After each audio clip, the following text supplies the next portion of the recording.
Good morning, good afternoon, good evening, wherever you are.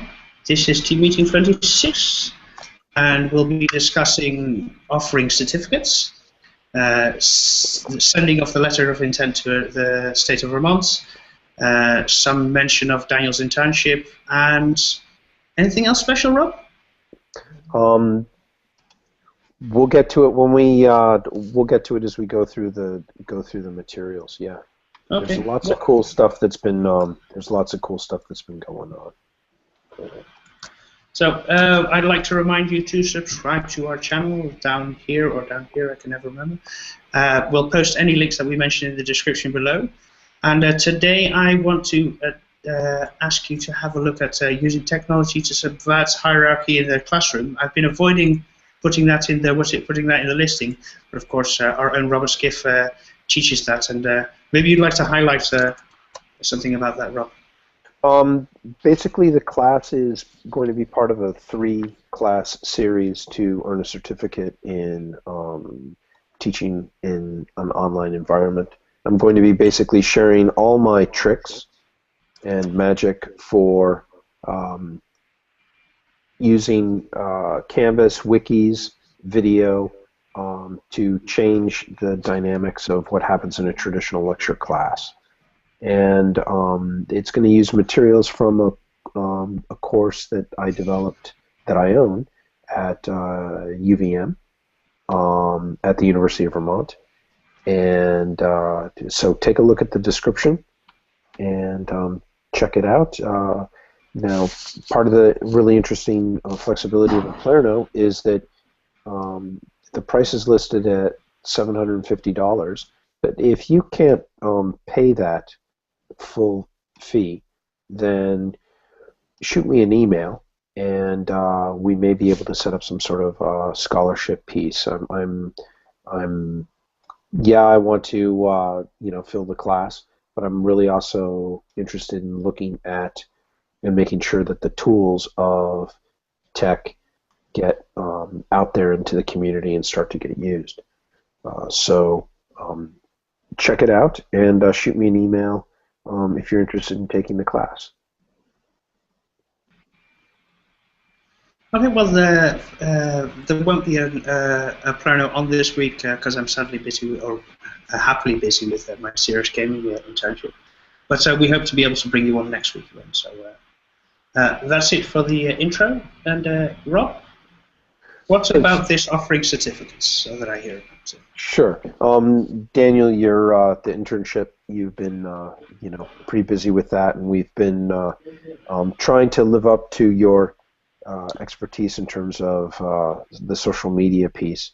A couple really interesting things happened last week, and that connects to the certificates. One is a great article in Times Higher Education, which talked about Aplerno as a alternative to the MOOCs.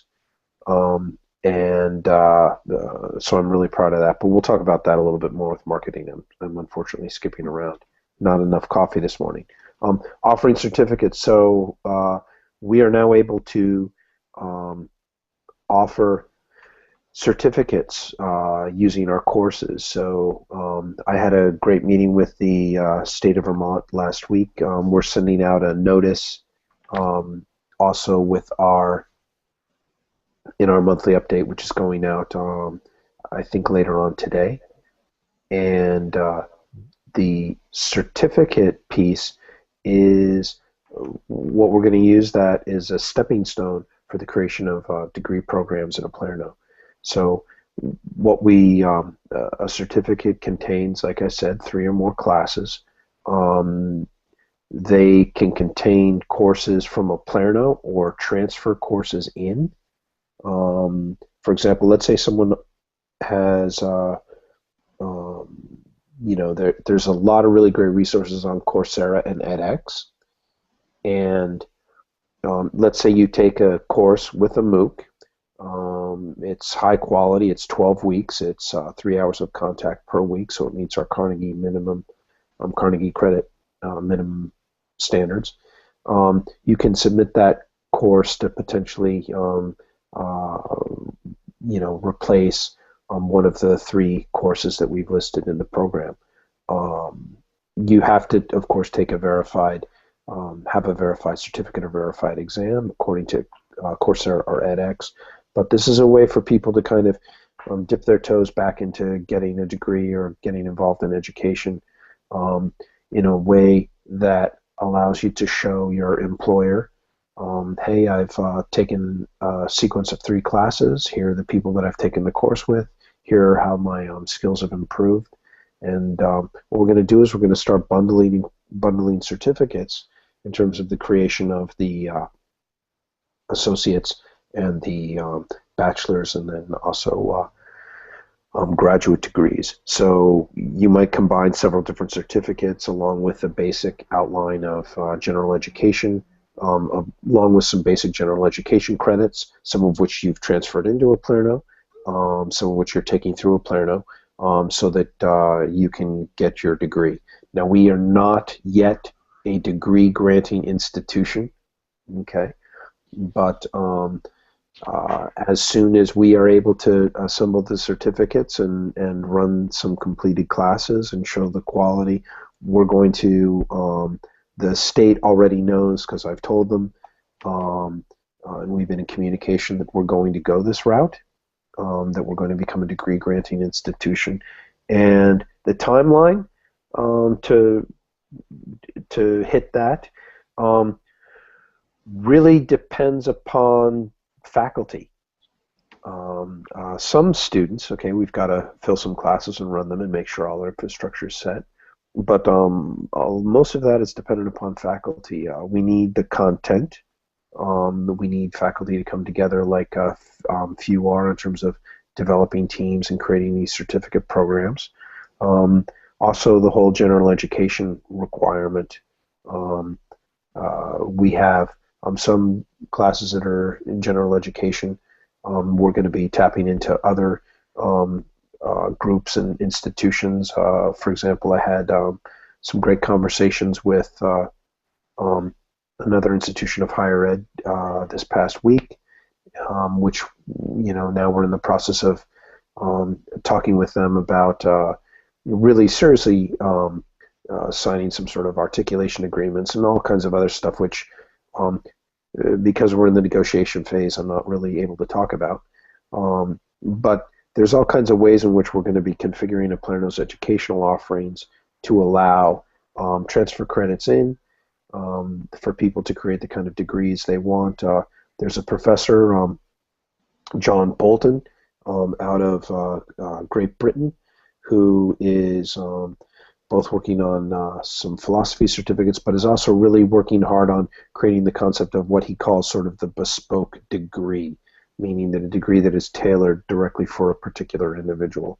So all kinds of really interesting things in terms of offering the certificates.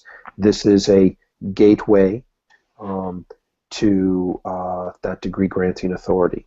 How long is it going to take us? Again, like I said earlier, depends upon how quickly faculty produce content, how quickly we get the certificates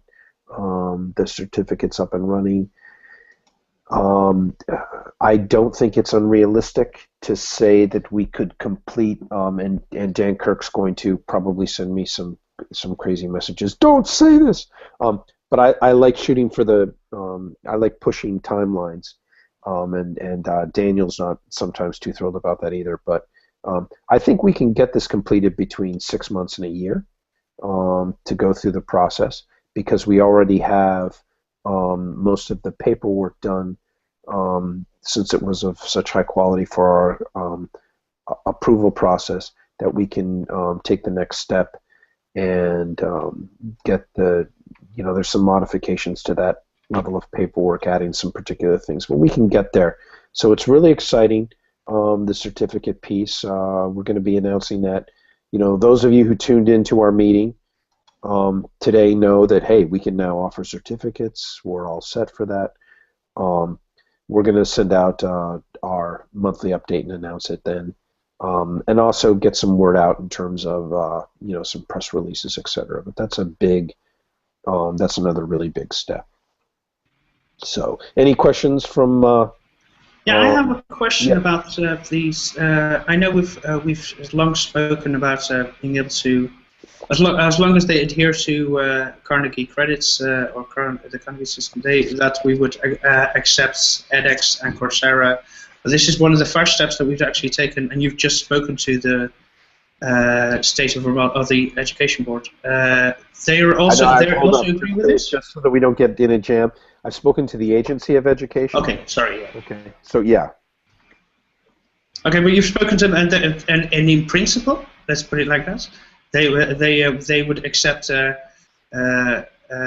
us combining a Coursera or an edX course into our credit system or into our certificate system. Correct. Nice. That's not going to be a problem. You know, we've got to have, and I've got outlines which I don't want to make public yet, but we have, you know, the basic rule or protocol for accepting credits is, you know, going to be the rigor of the course and also some way to verify the identity of the individual who's taken the class. Now, in terms of the Coursera or edX, it's really easy. Okay, these courses have been developed by top-notch, regionally accredited, nationally ranked, well, globally ranked institutions.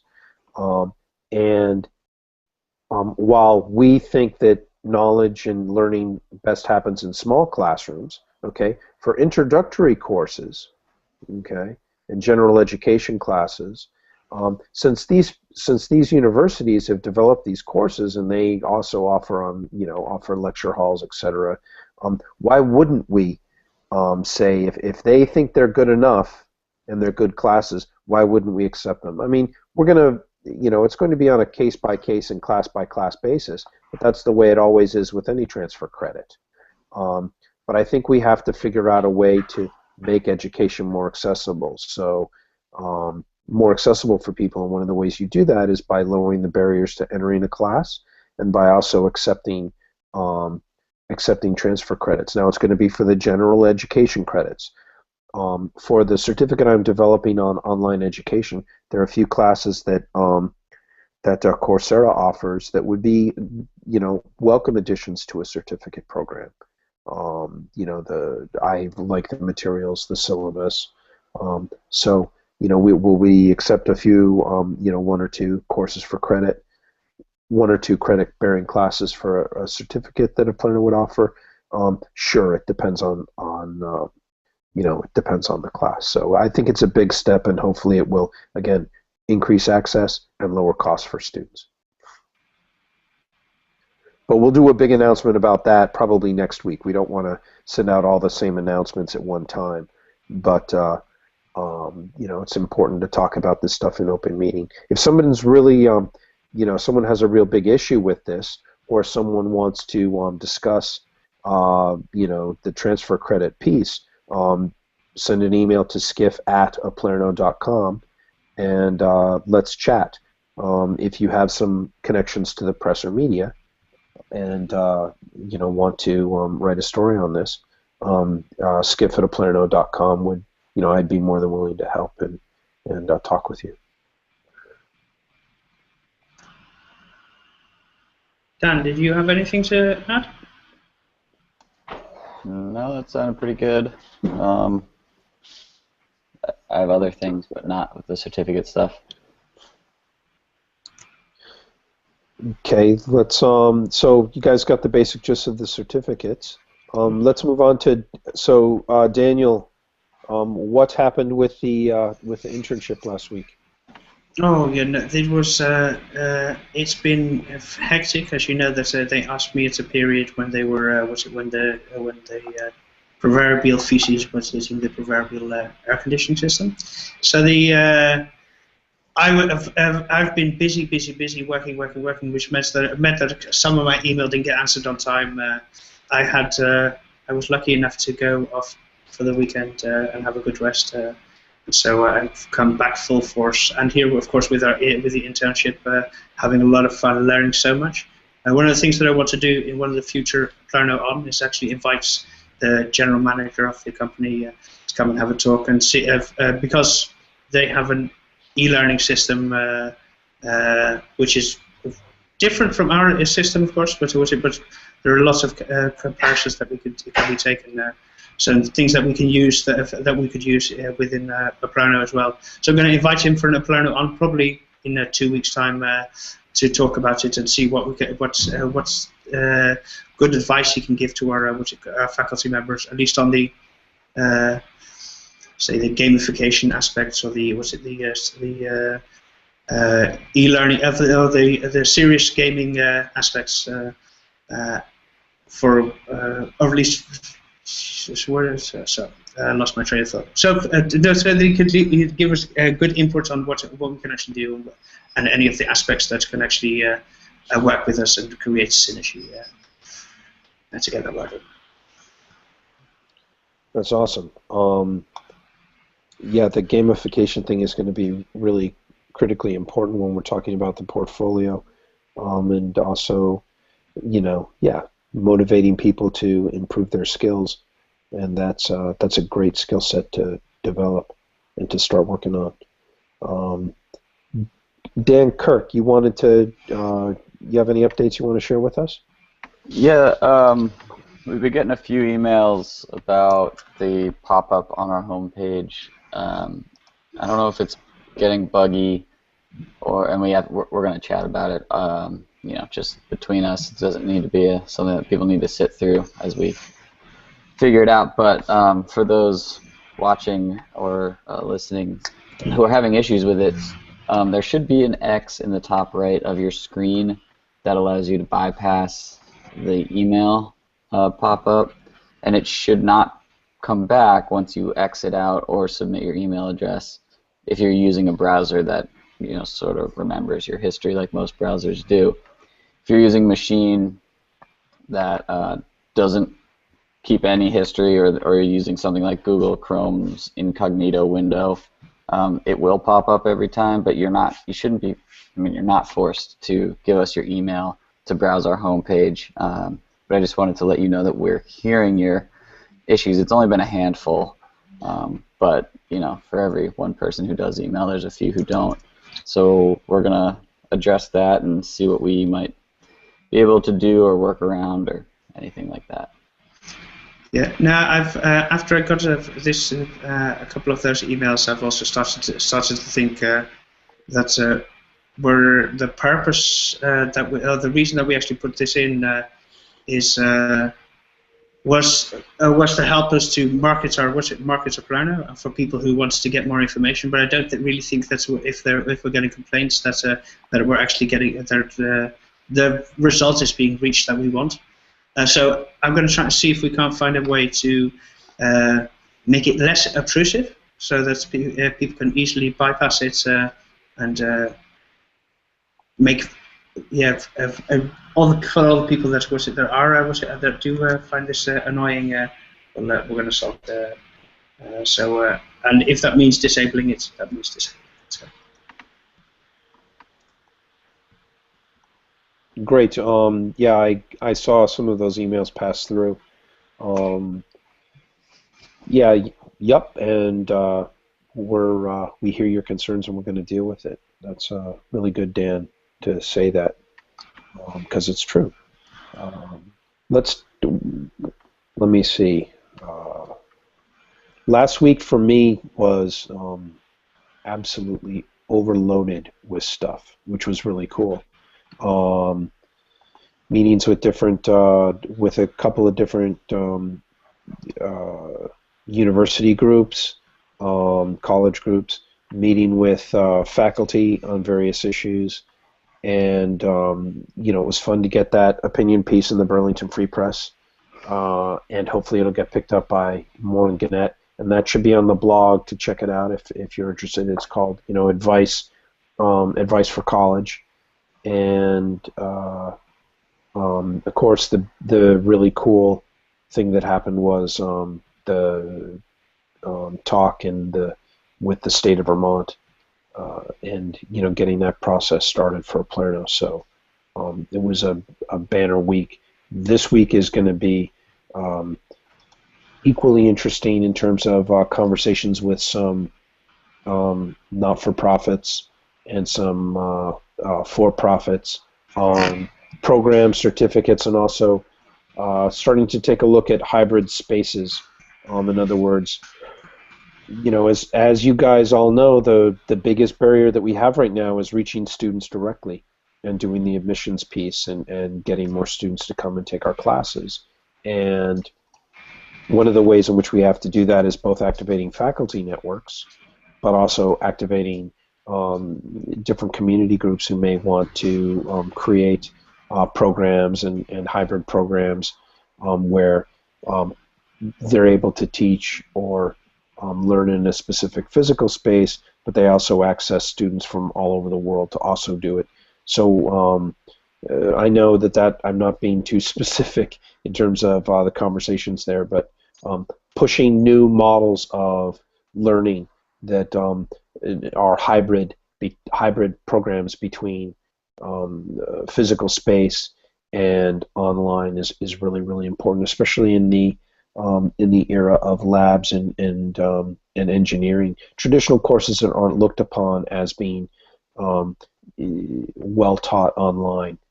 So this week I've got a couple meetings with some people on that and some proposals. I've sent out a request to a couple different groups about finding faculty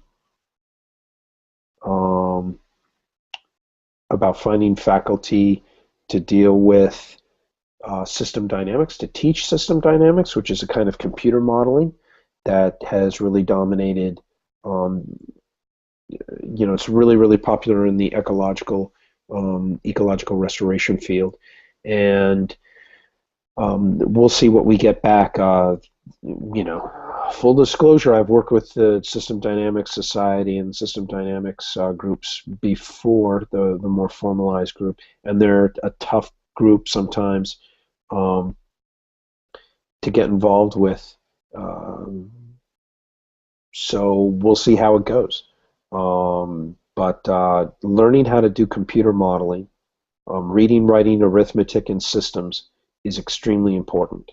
And there's a huge need for that worldwide, and there's a huge market for people who both want to take those classes and how that knowledge can really impact problems on the ground. And so, we would be really remiss if we didn't, I guess this is sort of a pet project for me. I want to find a group that's going to be able to develop certificate and degree programs and are going to be serious about it. And so I'm not spending too much time on it because there's so much other stuff to do. But it's kind of, that it's an area that can be potentially huge growth for Palermo and also huge growth for the field. So and there's some other stuff that's going on which is really, really cool. I have updated, and Dan Kirk has updated our AngelList profile online. So if you go to AngelList, look up a Palermo, and you can see all kinds of financial information. And also, we're starting to think about raising another round of financing to support some of the work that's coming up that we're going to be doing in the next 6 months. And a bunch of other stuff that we'll announce over the course in team meetings over the next 30 days. So that'd be my update. A street sweeper is going by, so it might completely fiddle with. I'm going to mute my microphone for 1 second. So you guys take over. Yeah, so, well, as you know, I've been busy with the internship, but what I did have a good chance this weekend to work on the portfolio, and especially using the knowledge that I'm learning here to actually make sure that to expand on the possibilities within the portfolio. I'm starting to really get a good it's starting for me. It's starting to really live in my mind as well. Really starting to take proper shape. First, it was more of an abstract object of a goal that I wanted to reach, and now it's actually becoming something physical, something that I can actually hold in my mind. And sadly, it's not something yet that I can show to the world. It's a little bit too ugly and a little bit too. It still needs a lot of cleaning up and a lot of nice. So, but I hope within a month or so that I can upload the initial code or publicly to GitHub, so that people can also have a look there, and they can also contribute to it once we have a good framework in which we can work. So, and for the people who are very interested, we're going to be using a graph database. So that's beautiful. Some great stuff going in there. We know Rob's love of graphs, and is you can see by the icon that he uses for his course. But this is expanding on that and expanding on that knowledge, and a way of retrieving the knowledge, or saving and retrieving the knowledge, which is amazing. Yeah, when you think about how a transcript for courses at a class at a university or college, the transcripts have not changed in a long time. And what a transcript means is undergoing a transformation right now, because we have great broadband, okay, not everywhere on the planet, but in most places. And we also have the ability to store information. The cost of that is plummeting. And so really this is the application of developing a new kind of transcript, and also the technology to support showing people what you can do, rather than just putting it down on a piece of paper and sending them a transcript. So yeah, it's going to be pretty exciting. For me, it's not just the transcript portion, of course, although that is extremely important. For me, it's also the ability for people to be able to, for example, if they're doing the bespoke degrees or the bespoke certificates, that they can actually go in there and go examine all the portions of their degree program and create their own degree program, actually gathering all the data from all different sources within Aperno, so they can actually create something which would be amazing for them as well. Yep, let's not give them all the secret sauce yet. Oh, sorry. No. But yeah, no, there's all. It's going to be pretty good. So yeah. Okay, let's go to. You guys wanted to talk about adding credit explanations to each course's marketplace page? Yeah, we can do that. I mean, we can talk about it open, but it's not going to make sense until we all talk about it together. So maybe that'll be. I just think when students are looking at our courses, it'd be nice to have some sort of. I mean, they're all 3 credits, but it'd be nice to say that, and then have maybe a hover *info so that it can link directly to the FAQ for further explanation. It helps folks get information quicker, and it avoids us having to reply to similar emails a lot about, hey, how does this work? Will they transfer? Blah, blah, blah. So that's just something we can discuss where to put it, how to do it, if it's going to be easy or a pain or whatever. Yeah, absolutely. I think also not to go the route of the evil pop-up, but I think there's also an ability to go to have, if somebody comes onto a page and they're not coming from within Aperno, to highlight it slightly more than just if they're actually browsing Aperno, and we don't force them to or don't present too much of the information that they already know, or too often. But for somebody who's coming new and landing on the page, so they actually see perhaps a larger description, something the way we're also doing it on the front page, on the course description, something that they can click away if they don't want it. They can see. That's so something like that I was thinking in my head. And I think just to, since you did mention evil pop-up, just to jump back to that real quick, we do recognize that this thing is called an evil email pop-up in, sort of the anecdotal programming and coding sort of world. We get that it's a little annoying, but we also have received a ton of folks who are interested and who are signing up, and we don't want to deprive anyone the opportunity to get emails from us if they're interested in learning. So again, this is something we have to figure out, but it's working and also not working. And we do recognize that it's annoying, but it's also very convenient for somebody who comes to the site and goes, oh, that's easy, I can just get updates, and then they enter it and they're done. Yeah, and we're also getting quite good for the people who are receiving the updates. Quite a lot of people are reacting. Well, quite a lot, but a reasonable amount of people are reacting and doing something with the updates. We can see that based on the amount of people who click on the emails and go through the emails that we send as part of the bi-weekly updates. And we highlight things, of course, that they haven't seen before, or things that we might have posted some time ago. Things such as your on-recruitment, which where they got a new life, of course, or got a new life after we posted it in the email information. Yep, and we don't. We're never going to sell your email addresses that you give us to anybody.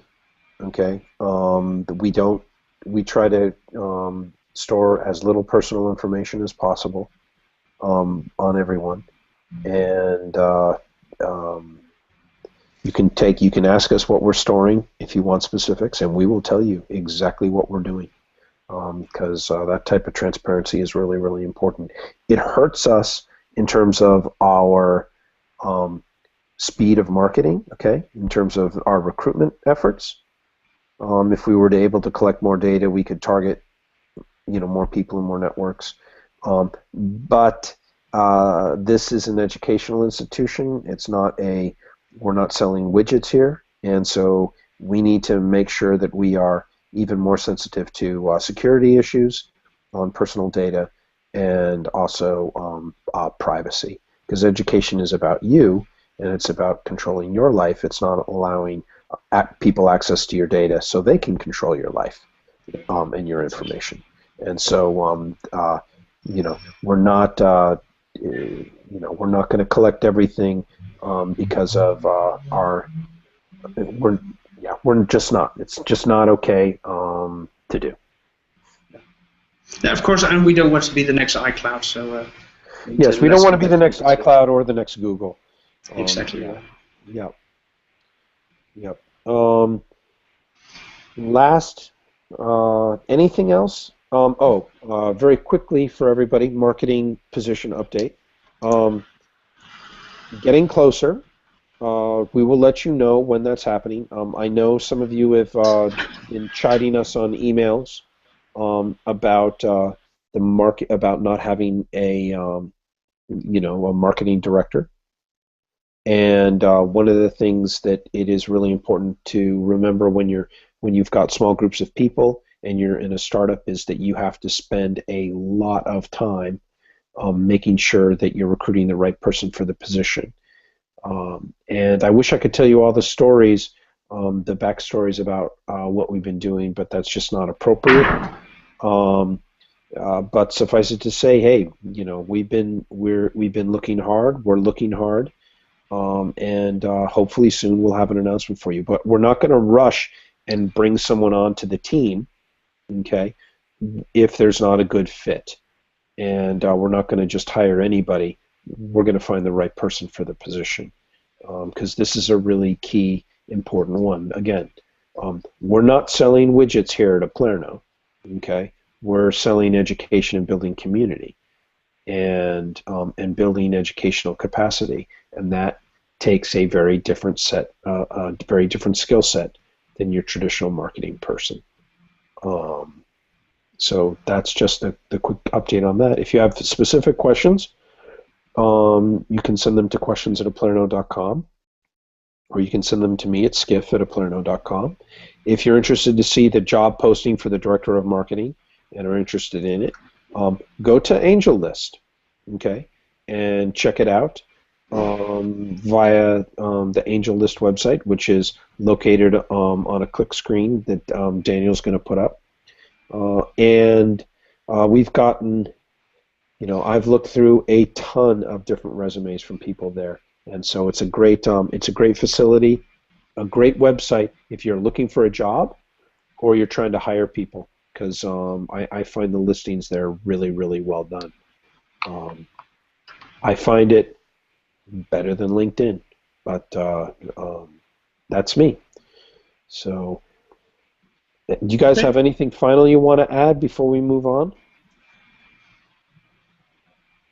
No, nothing from me. Okay, so that's the end of the public meeting. We'd love some feedback about these. We've heard that these public meetings are too long, but I think that it's great to have these so you guys can, if you're interested, you all can access 40 minutes of an open meeting on Monday morning about Aplerno. So, but give us some feedback. Send us your questions, your tips, your suggestions to questions@aplerno.com, and I'll see you online. We'll see you online.